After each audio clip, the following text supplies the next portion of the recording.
Hello everybody, welcome to my first Instagram TV video review. I really want to do something special for y'all because of the new Instagram TV update, so I might as well start a new movie review here through video so you can hear me talking about my thoughts and how I feel about a certain film. So why don't I start off with a Spielberg film to start off with.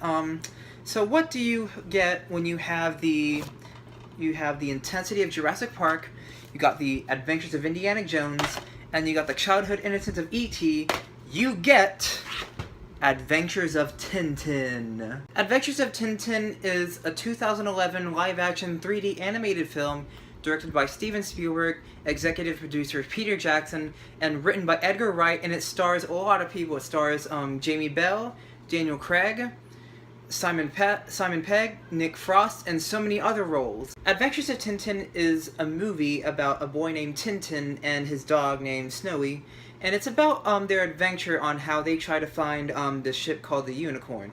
Now, the Unicorn in this movie is featured as this historical pirate ship that has been rumored to have a lot of gold, and he eventually meets up with a guy named Haddock, and he eventually realizes that Haddock is actually an heir of the pirate who kept the unicorn, and he goes on that adventure. But little did they know that there was going to be vengeance upon another person who wanted that gold as well. And so basically they have to fight through their way to get that gold first before the evil villain takes over. And now you got a great adventure film for everybody. I have to say, Adventures of Tintin, there is a lot of things to love from this movie. First of all, Steven Spielberg does an amazing job of making action in this film.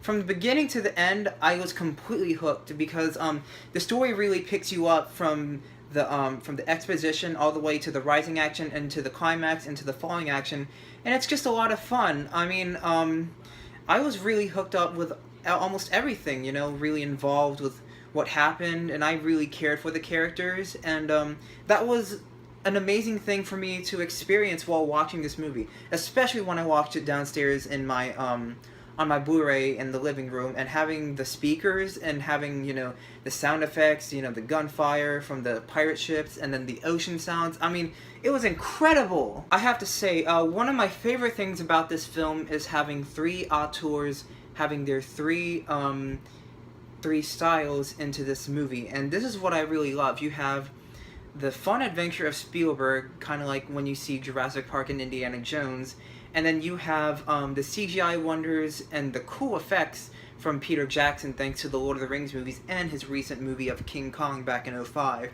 And then you have the comedy of Edgar Wright, you know, because of movies like, you know, the Cornetto trilogy and Baby Driver that just came out, and of course, since Edgar Wright was one of the screenwriters of this movie, he just had to put Nick Frost and Simon Pegg, and they gave me a laugh every time they were on screen. So one of my favorite things about this movie is how gorgeously shot this movie is.